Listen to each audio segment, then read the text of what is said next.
Hello, folks, and welcome back to the Average Movie Review Podcast. I know it's been a while. Sorry, just haven't had much to review and haven't had really a lot of time. Not that anyone listens to my videos/podcasts, so it's fine, I guess, right?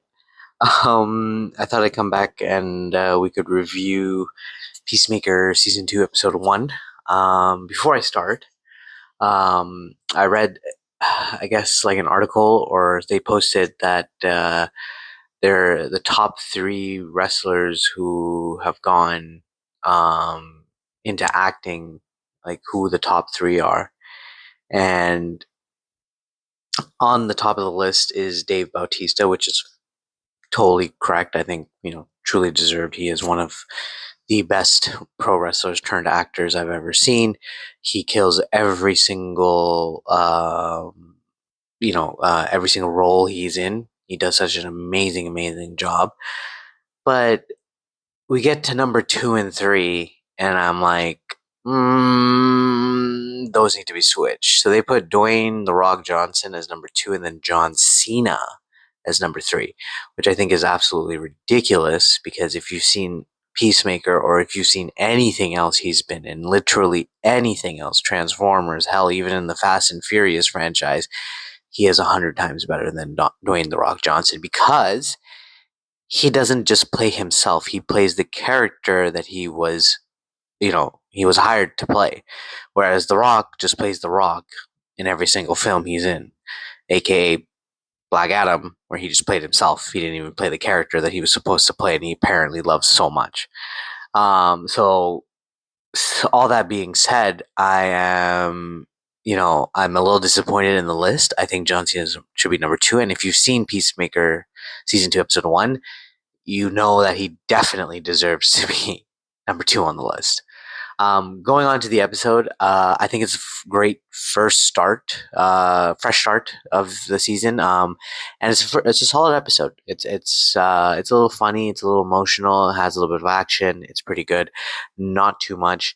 James Gunn did what Disney and Marvel could never do, and don't have the guts to do, and I wish they did, and basically killed off the DCEU completely, retconned it, and now we have only the DCU.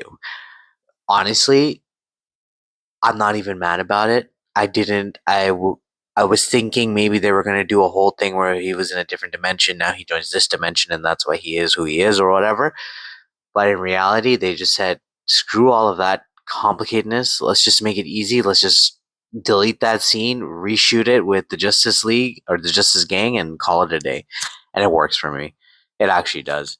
Um, I would be upset if they did that. If, for example, for any particular reason, there was a chance that the DCEU was alive and they did something like that, I'd be like, that's a pretty, bitch move. But the reality is the DCEU is dead. Zack Snyder's entire Justice League, everything is dead. Doesn't exist. And nobody wants it anymore. It's gone. And everyone needs to move on from it. Now, that being said, I was a huge fan of the DCEU. I thought they had a lot of potential, but the reality is the only people that really killed it was Warner Brothers. I don't like the fact that people target James Gunn, or like, these Snyder cultists or whatever are attacking other actors and actresses, and they're like, oh, it's your fault, it's this fault, it's that. No.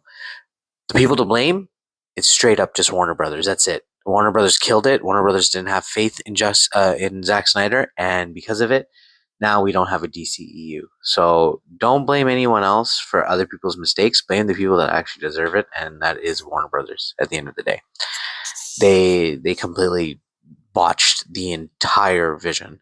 Now that I've said my 2 cents on it, back to the episode itself. I thought it was a lot of fun. John Cena once again plays the character, you know, to the T. He is Peacemaker. I love that we got to see Maxwell Lord, who's played by Sean Gunn, in the episode. We also got to see Guy Gardner by Nathan Fillion, and Hawk Girl as well by Isabella Mercedes, or Merced. I think it's Merced. I don't know. I always mess up her name. We got Jennifer Holland back in this season as well. We have Danielle Brooks, who plays Adebayo. Sorry. We have Robert Patrick is back as well. Who else? We got Frank Grillo playing Rick Flag Sr. We got Steve Ajib back as John Economos. Yeah, and we have the talented Freddie Stroma playing Adrian Chase, who is our favorite vigilante, who I absolutely love.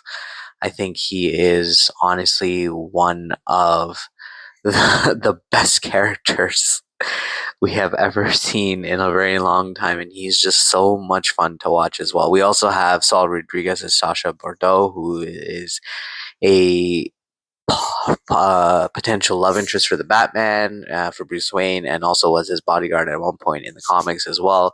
So that's interesting. Maybe we'll get to see Bruce Wayne. Maybe we'll get to see Batman. I don't know. Fingers crossed. Who knows? I know it's not his show, but still, a little cameo here and there won't kill anyone. The show is off to a great start. We know where we're headed. We know what the direction is. Um, like again, this is kind of a little bit of a spoiler, I guess. It ends off with him killing the variant or the other dimensional Peacemaker. Now he has to make a decision whether he's going to continue his fake life in that version of the world, or is he going to do both? And we see that in the trailer as well, where he's conflicted between both sides. Like, he loves the new version that he sees where he is a hero, his brother is alive, his dad is alive, they live a great life, and he has the girl of his dreams and everything is perfect, and compared to his current life situation where everything is completely garbage shit. So we get to see that dilemma play out, and we're going to see how that's going to work out. And again, John Cena delivering a solid performance as per usual. So amazing job there. I'm excited for it. The only thing I think I have an issue with is I feel like there were some scenes where they would play a song with the scene, and I feel like it's not necessary. I think the score would have been fine with it. I just feel like it kind of takes away from it, and it just made it a little too musically for me, I guess. Like, I don't know. It just felt like there's too many songs in the show, and I don't really need that right now. I want more dialogue and I want more action and stuff, but hopefully that picks up in, as we continue on. Um, the bar fight scene with Jennifer Holland looked good, but it looked a little forced to me. I don't know. It just felt out of place. I don't think it was really necessary at that point. I feel like we could have maybe seen that in episode 2, not episode 1. I don't think we needed it. Um, Other than that, it's good. I'm excited. I'm ready for the next episode this week, and I can't wait to see where they take us. James Gunn is doing a phenomenal job as per usual. And yeah, and I think people really need to calm down a little bit and enjoy for what it is, and what I love about it is they've made it very clear that Peacemaker is R-rated and is not for kids. I don't think anything that's going to happen in Peacemaker will make a difference on the overall DCU.